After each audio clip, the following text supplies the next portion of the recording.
a toe lead psych out. It's like, nope, nope, toe lead, lies, toe release, made you look.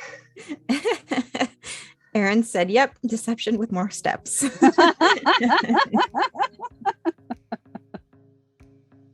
Hello and welcome to another zany episode of Nerdy West Coast Swing, the podcast with pixels where the anchors are out of this world and the points don't matter. We are here to help train your eyes so you can learn faster and dance better. I'm Cassie Winter.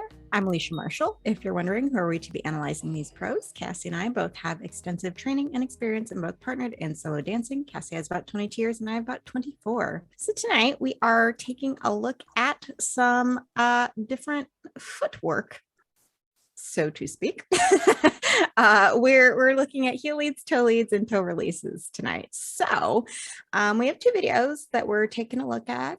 I think we're just gonna chat about that a little bit beforehand, and then we shall send you all the videos to watch before we analyze them. So the main distinction, first of all, is between a heel lead and a toe lead.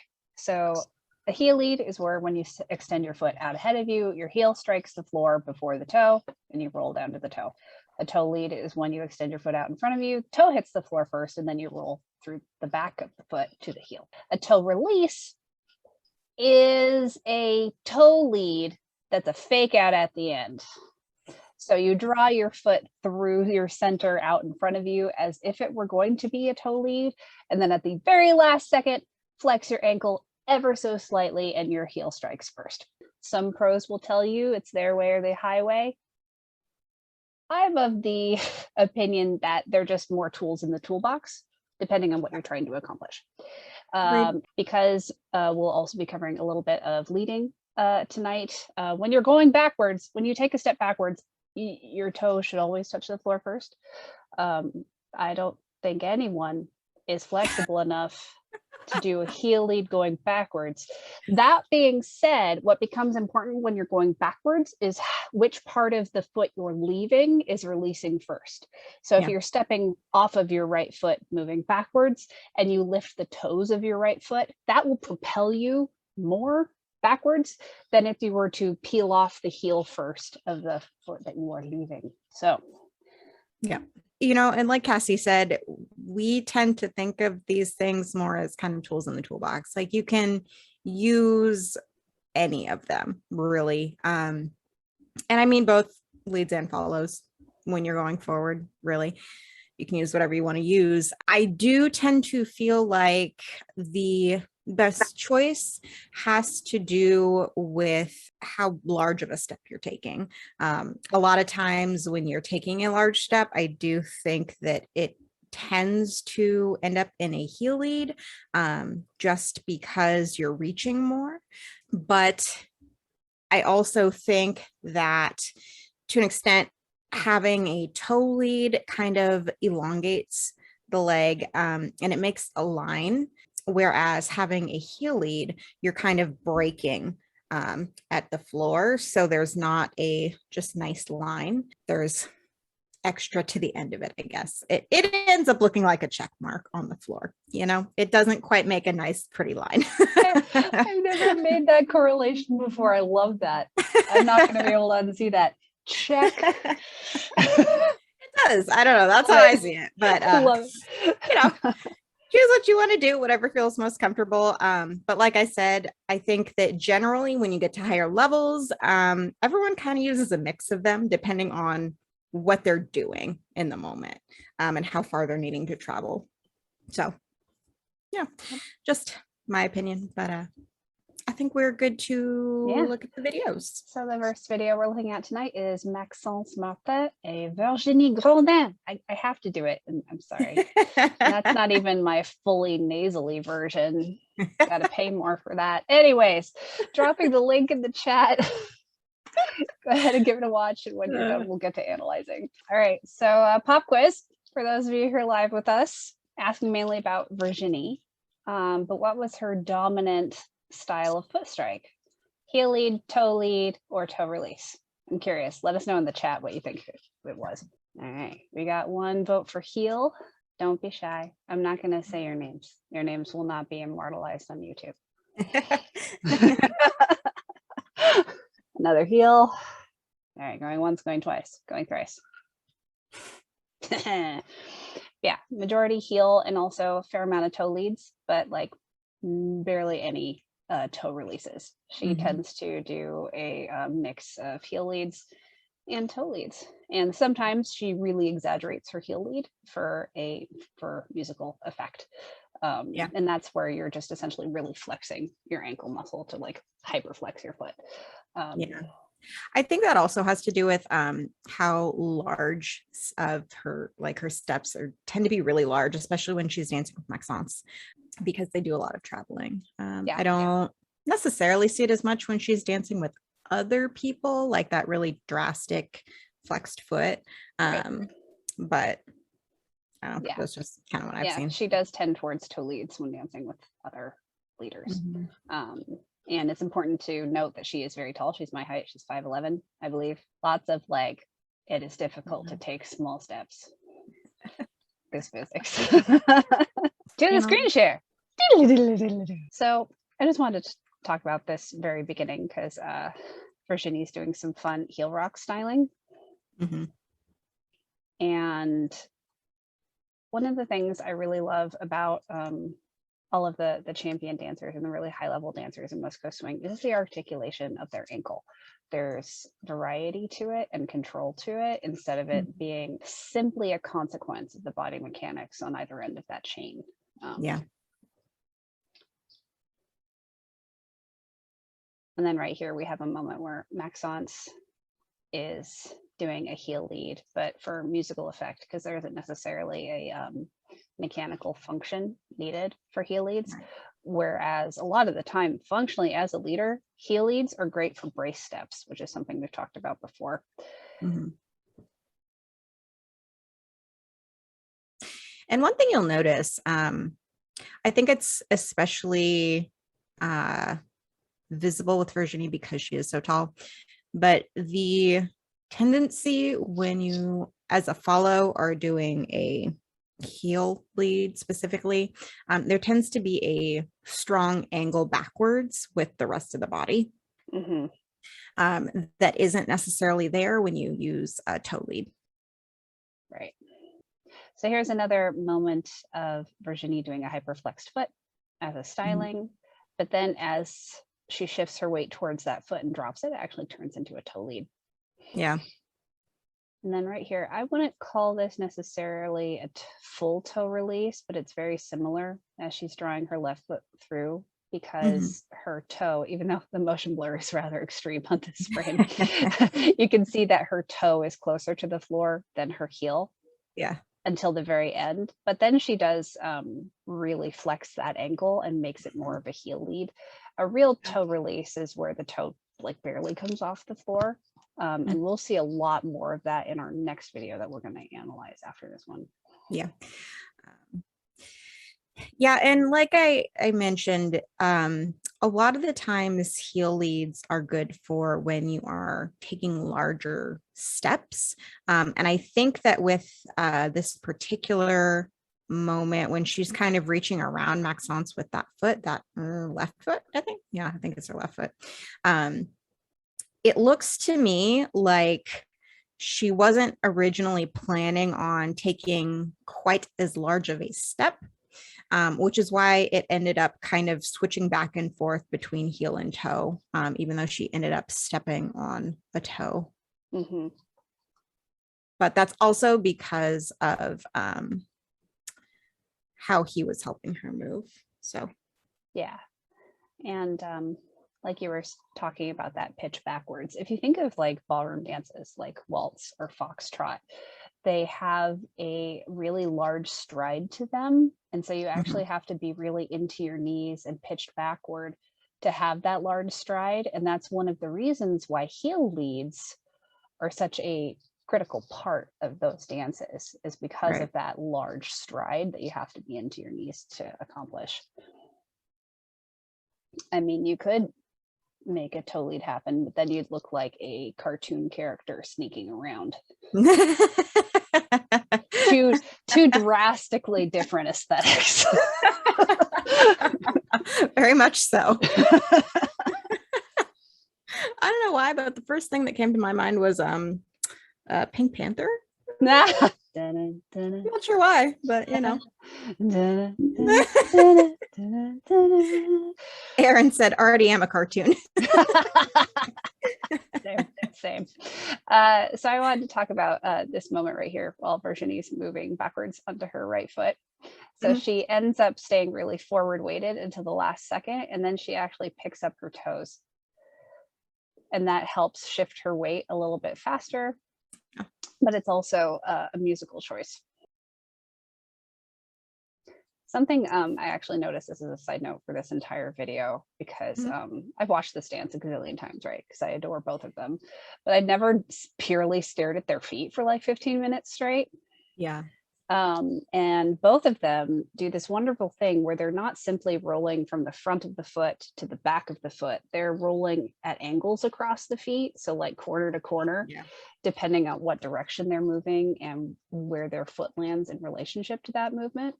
And I just wanted to highlight that, because that ability to be stable rolling through your foot, not just forward and back or perfectly side to side, requires a lot of skill. All right. Aaron so this is said, how do you do angle to angle without twisting your ankle?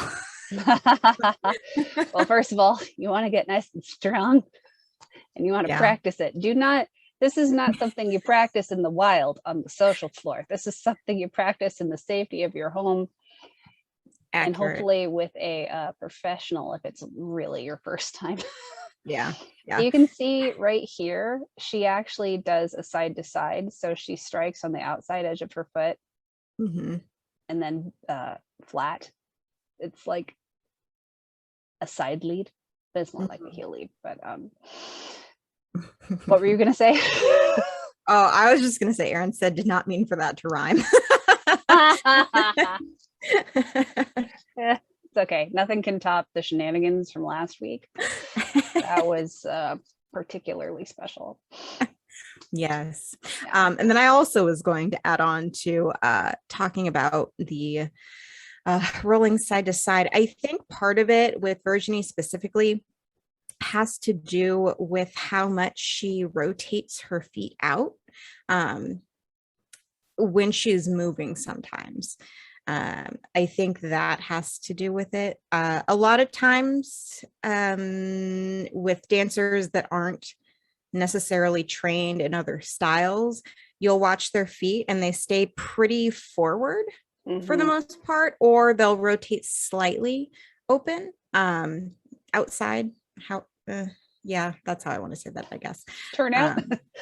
Yeah, I was wanting to say that, but also I don't know if everyone knows what turnout is. So basically it's, you know, if your feet are facing forward straight in front of you and then you just slightly open them out to an angle. Doing excellent turnout in this Exactly. So but if you watch Virginie, she tends to have really extreme turnout sometimes. So I do think that has to do with why she works a lot more with side to side rolling than just the front to back rolling. Yep. All right. Hopefully that all made sense. It did to me. And then I want to talk about this count too, because this is a really excellent example of a toe lead where she's bringing her left foot through, and there's always some like relaxation across the top of the foot. So this never gets to like a tight angle. It stays relaxed and then it extends. They're actually in like the exact same position. Yes. Excellent. They're slightly forward, which you can tell because they're both pressed out of their heel of that back foot. So you can watch both of their heels are now not on the floor on that foot that they're pressing out of. Which is something that will happen more for those like toe lead moments. just because of the mechanics of it. So as we watch Maxence gather his feet and step forward, this first step is a toe lead, and then it's a really strong heel lead because he's taking that larger step and he's pitching back, not only away from the step, but towards Virginie a little bit. And what's great about a brace step like that, because even though he's not bracing against Virginie's weight in this moment, he's bracing against his own weight to really manage the timing of his weight transfer over onto his right foot right here. So he has lots of control to transition into the next pattern. So it's a combo of toe lead on the right foot, heel lead on the left foot, toe lead on the right foot. And then we get another lovely toe lead on count 2 from Virginie. Yeah, you'll notice that when she's up over herself, she generally goes with a toe lead. And in this particular lead forward, she isn't starting with a pitch back. So she is going into a really nice toe lead because she is pretty like right up over herself. All right, here's a lovely, yeah, I think this is more of a toe release. Yeah. Virginie. So she really keeps her toe along the ground as long as possible and then releases the toe up, flexing the heel ever so slightly to strike down onto the right foot. Yep.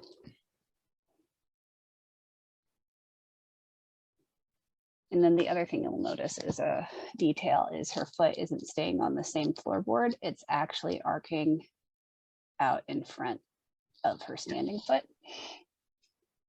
So it swings, it collects inward, swings out in front of her standing foot.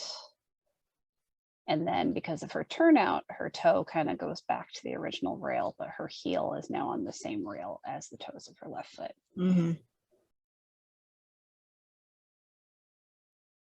She also tends to dance with her feet more off the floor. So it kind of emphasizes the differences even more. Yep.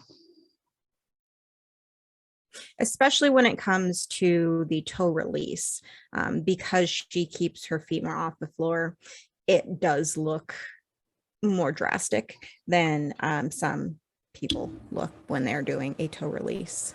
Right. All right, so we're looking at Maxence here. And this is an example of him using a heel lead strategically, both as a brace step to start counterbalancing Virginie, but it's also at that kind of corner to corner, because you can see after the beginning of this triple, as he swings his left foot through, it's forward and to the side, and he's striking his heel first, but it's the inside edge of his heel, and then he rolls forward to the outside edge of his toe and pivots off of it. For me, in leading, more often than not, whether I am doing a heel lead or a toe lead is dependent on the pattern I'm trying to create, the movement out of my follow I'm trying to create. Because if I'm trying to counterbalance them, depending on how I'm positioned, the heel lead or sometimes a toe lead will be more appropriate for that. I think one of the reasons why I am a huge advocate of all three of these types of striking the foot are just tools in the toolbox, is one tool is better for one situation, whereas another tool is better for another situation. Yeah. And as a dancer, if you force yourself to use the same tool in all situations, you're actually fighting how your body moves mechanically. Yeah. And you might actually be handicapping yourself in a way, making it harder to adjust in novel situations.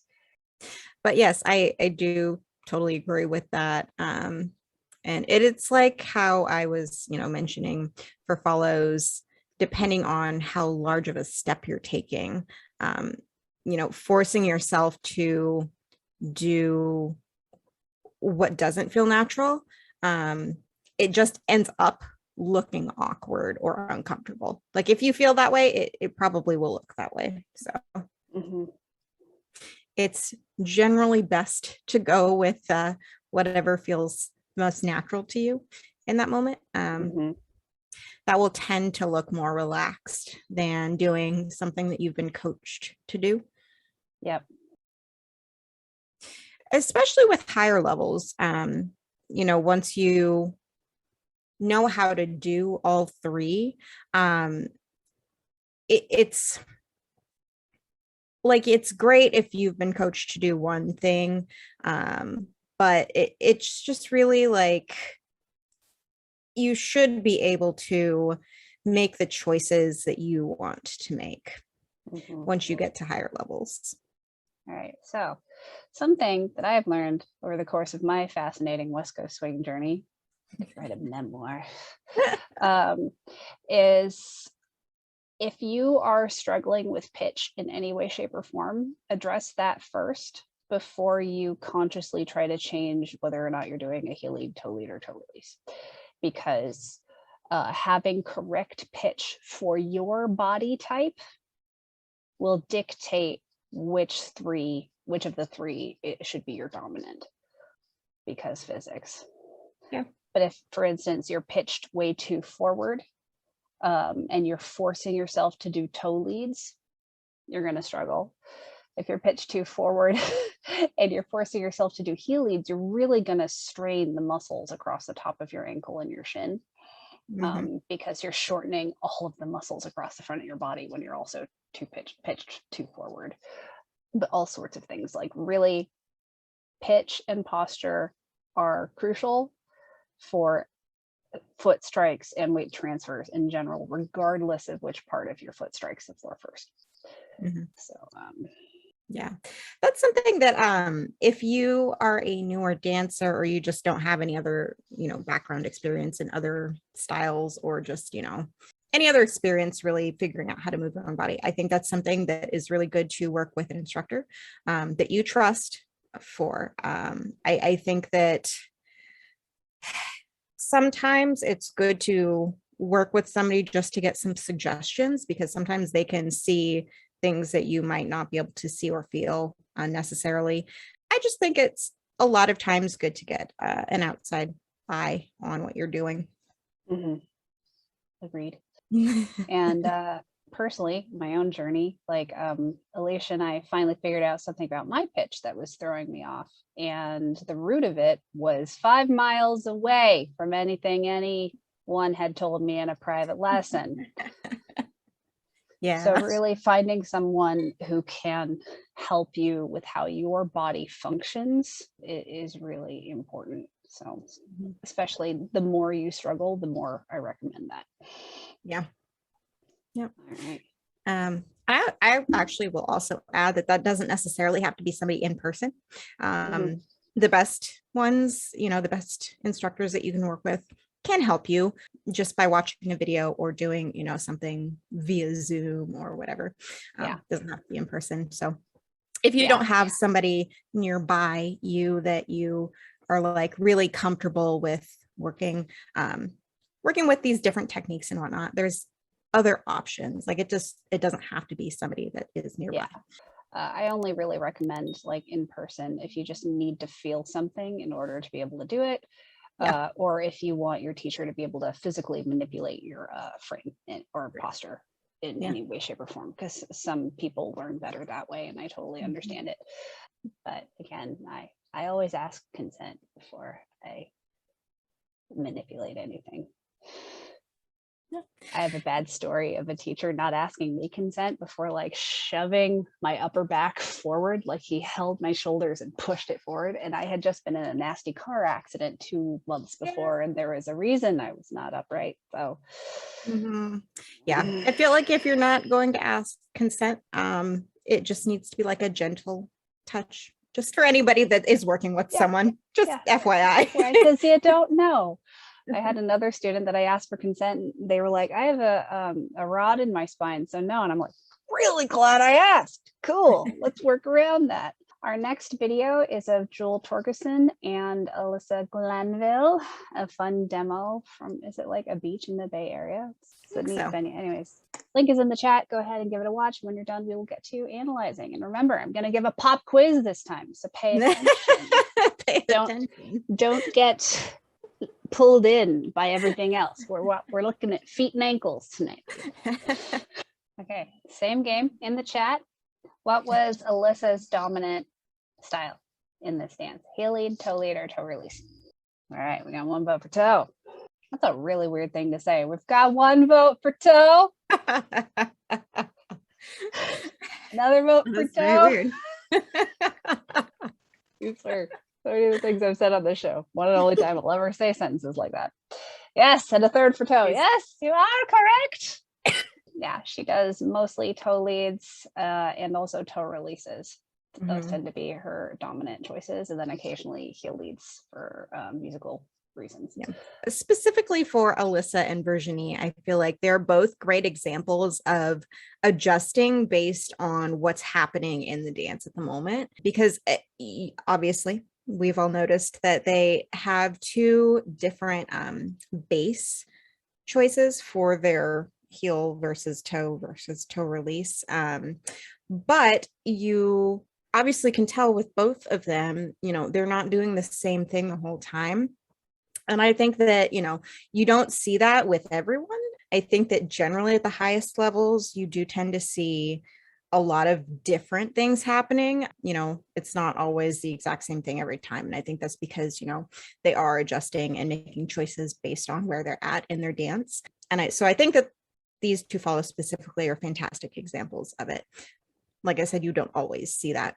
There's some follows that you will only see do very specific things the whole time, which is fine if that's the choice they want to make, obviously. But sometimes doing the same thing, it will end up feeling uncomfortable because of the various, positions you might get into during a dance. So anyways, that's what I wanted to add.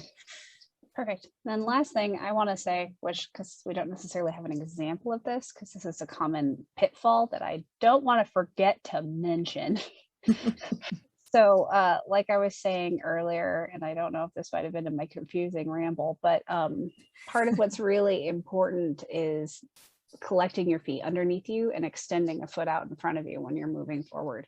Yeah. And the reason why a heel lead can sometimes look a little aggressive is because when you release a foot from the floor behind you to draw it through and out in front of you, if you don't let the top of your foot and your ankle relax, not necessarily forcing it into a point, but just letting it relax as you draw it through, and you just already start flexing that muscle to create a heel lead, that's where you get that kind of like,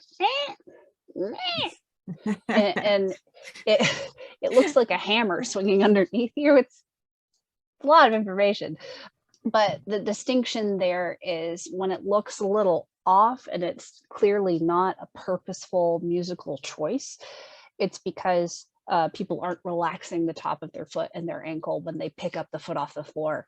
The way Brandy says it, and I really enjoy this, or I really like the way she puts it, is you can't roll into a foot you haven't rolled out of.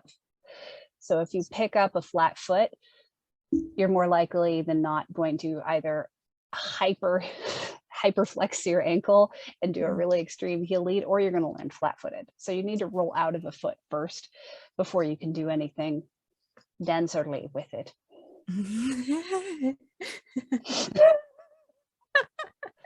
That's what we're here for. We're here to be dancerly, not to be confused with surly.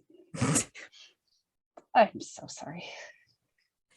Yes. Do you have anything else to add to my shenanigans? Just a personal story, actually. So years ago, I've been dancing for a long time, so I've had various injuries. Like a decade ago, I had turf toe, which, if you don't know, is a football player injury. But I had it, and I had to have like basically a steel plate put in my shoe temporarily. Isn't that weird, right? As dancers, you get football injuries, apparently. It is a contact sport. Yeah, technically. Yeah. But it reminds me of, so like if, you know, I had this plate in my shoe, you can't really flex anything. And so it makes me think of that, because when you are walking, because you can't flex the foot, it's like, it's awkward to like bring up underneath you and everything is just like flexed the whole time. Yeah. That's what it feels like. And that's what the whole not relaxing your foot feels like to me. It's just like if something, you have something in your shoe that you can't bend your foot or, you know, move your foot around. Yeah. Someone asked specifically, what is turf toe? For those who want to be horrified. So it's basically like a deep bruise at like the front of the foot, kind of where the toe connects to the rest of the foot.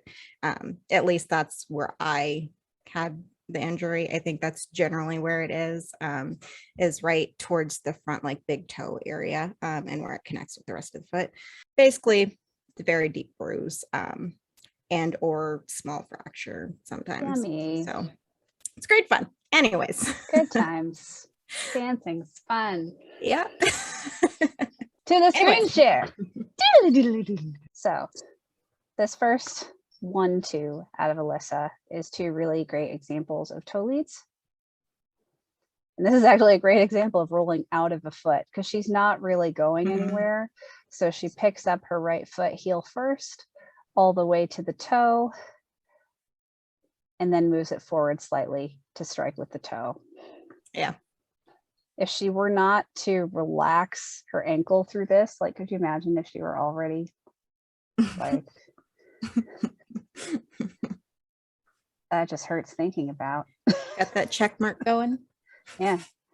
And then in the next step, again, as she's picking up her left foot behind her, she lets the top of her foot relax so the toe can stay really close to the ground as she's drawing that foot through. And then she engages her muscle to point her foot to strike with the toe. Mm-hmm. With both Alyssa and Virginie, they both do a lot of different stylings within the movement that they're being led through. But you'll notice that with Alyssa, she tends to be very upright, up over her feet. And with Virginie, it does tend to be a little bit more leaning back.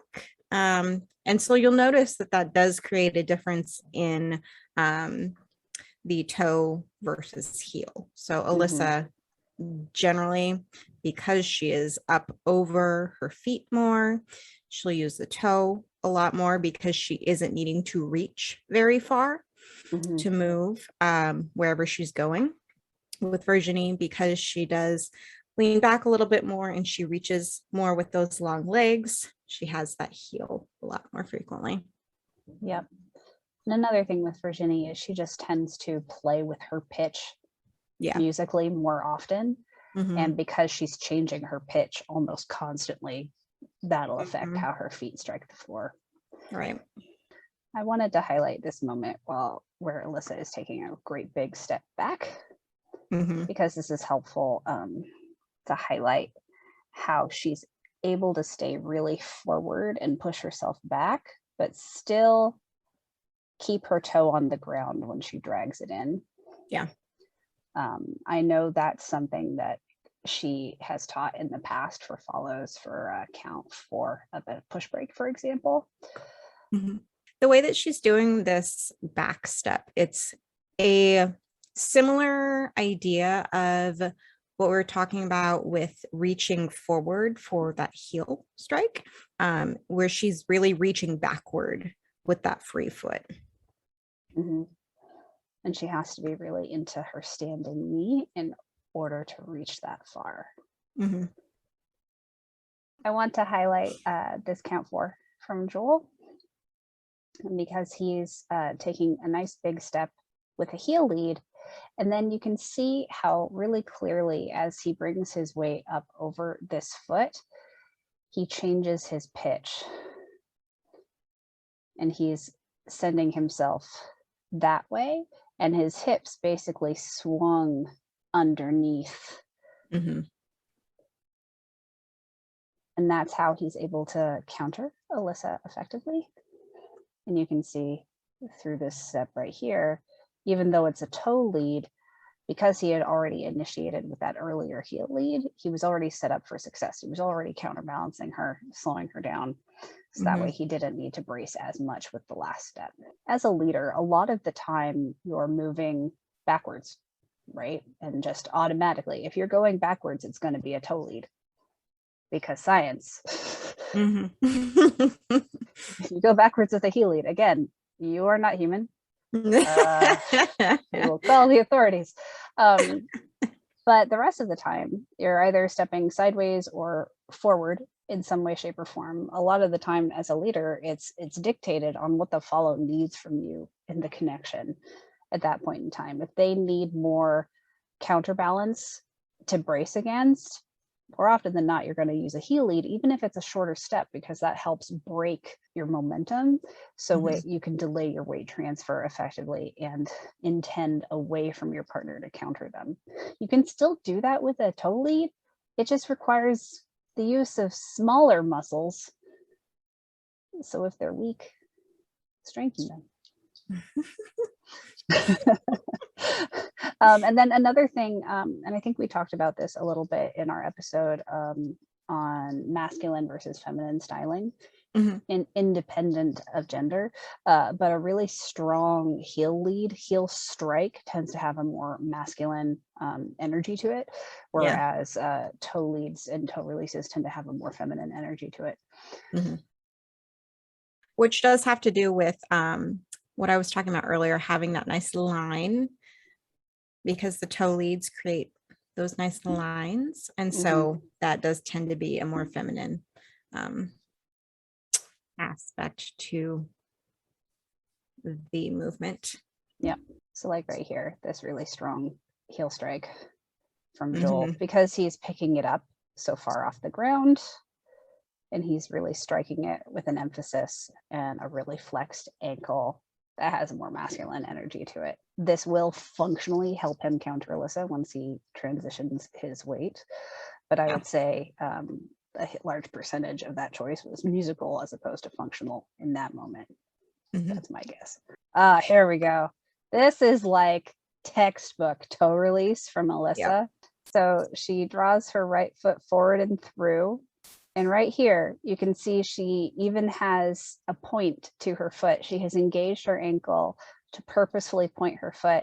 And then at the last second, she uses the same muscles to flex her foot and does a heel lead instead. Like really, it's like a toe lead psych out. It's like, nope, nope, toe lead, lies, toe release, made you look.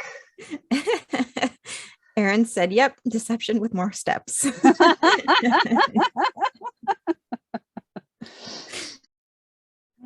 Toeception.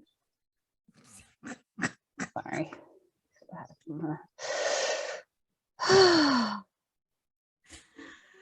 But the thing with a toe release, and if you agree with me, Alicia, let me know, is trying not to overflex your ankle, because it's really easy, especially if you're a dancer, to have really strong ankle muscles. And if you engage them, especially when it's such a small muscle, like around the ankle, it tends to go from 0 to 100 and like with no effort whatsoever. So it actually takes a lot of control to do a small ankle flex than it does to do a full flex. Yeah. I think a better way to think about it. So I think a lot of people, when they're first learning about the heel lead, they think of flexing the toes and the top of the foot up and back towards them. But really the best way to do it is to think of making the heel go forward. Yes. Because having those toes really engaged is what creates that awkwardly strong flexed foot. So kind of taking the toes out of the equation and really just thinking of more what's happening with the heel is what will make it look more natural and not overflexed. Yeah. Keeping your toes relaxed, especially the top of your toes, is like really important. Yeah. And that's not just as a dancer, that's as a human being, because I think something that can lead to a lot of pain, not only in the foot, but like throughout the body, is if you constantly flex your toes, not just your ankle, when you extend a foot out in front of you. That can mess things up, because being a human is pleasant. So I think this is another example from Joel.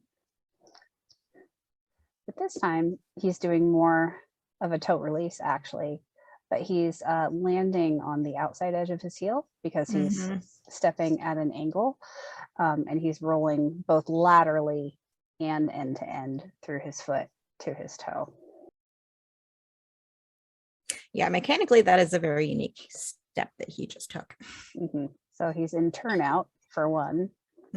So his left leg is not just the ankle, but the whole leg is rotated to his left from his hips, landing on the outside edge of his heel and then rolling to the inside edge of his toe. And see, that's one of those things where it has that variation to it, where if you drill into your body, you can either go end to end of your foot or side to side. Right. You might end up contorting yourself or potentially hurting yourself if you were to try to force that in this situation, or if not hurting yourself, providing confusing information to your follow. That too. Because like if he were to have struck on his heel while he's moving at this angle, but then he's like, no, I need to roll straight to the toe, and then he went this way, that would have been a like for Alyssa. And I know every follow watching this right now is like, oh, that's what happens. Yes. So leaders, if you are going in this direction, keep going in this direction. If you do a sudden like without prepping for it, the follow's gonna be like, what was that? It's like those moments in movies or TV shows where the characters are like driving along in the car, and then the car bounces and there's a thunk, and they're like, what was that? The equivalent of that. It's like, why am I suddenly 4 floorboards to my left?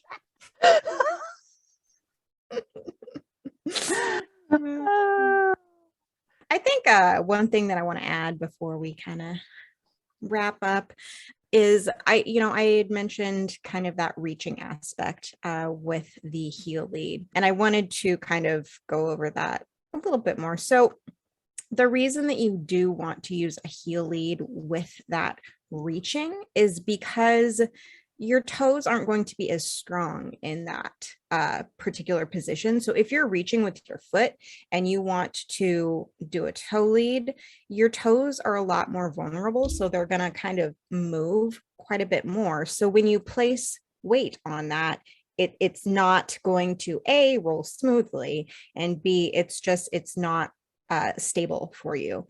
So really you want to reach and then use a heel, because that is a stable landing place for you. And I mean, if your toes are that strong and you feel comfortable, go for it. But in general, you probably will feel more stable if you are reaching with that foot forward to go with a heel lead. Yeah, I would say that if, like I mentioned earlier, you're struggling with pitch in any way, shape, or form, you want to deal with that first. But if while you're dealing with that, I would default to heel leads when moving forward. Just make that your training wheels, as it were, until such a time as your pitch has been addressed and you can be more purposeful about how you strike your foot. Right. And another thing that comes along with that is the tendency to take large steps. I think that that's something that specifically for follows, it's really important to work on making sure that you're not taking like massive steps, and that will, bringing that down and making it, a smaller step is going to naturally help you more comfortably use a toe lead rather than a heel lead. So, yeah. And if you're having pitch problems, that might be why you're taking too large of a step also.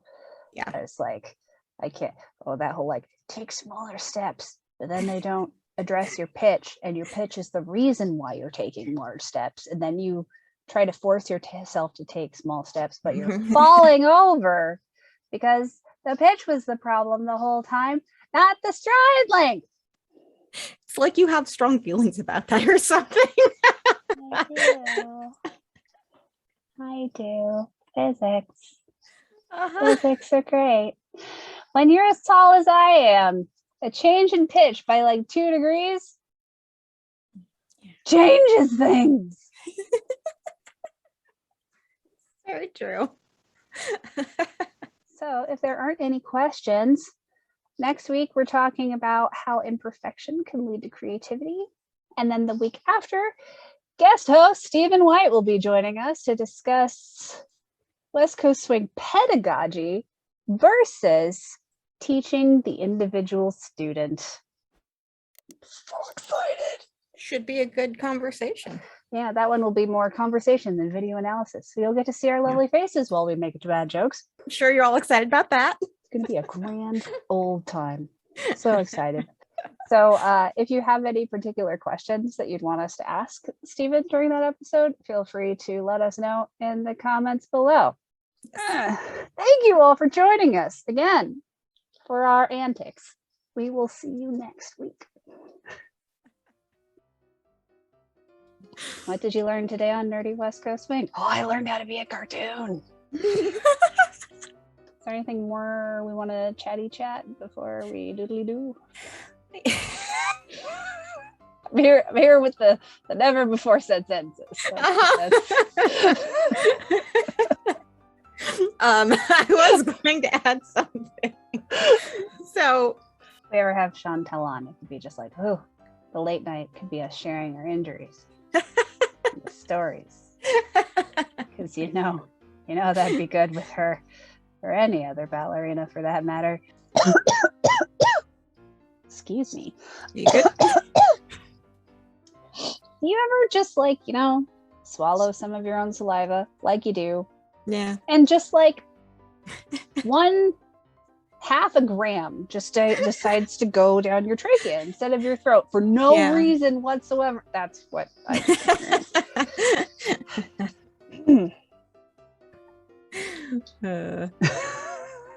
Yay me. Why did I have a frame here? I don't remember. Is it all a lie? It's all a lie. Moving on.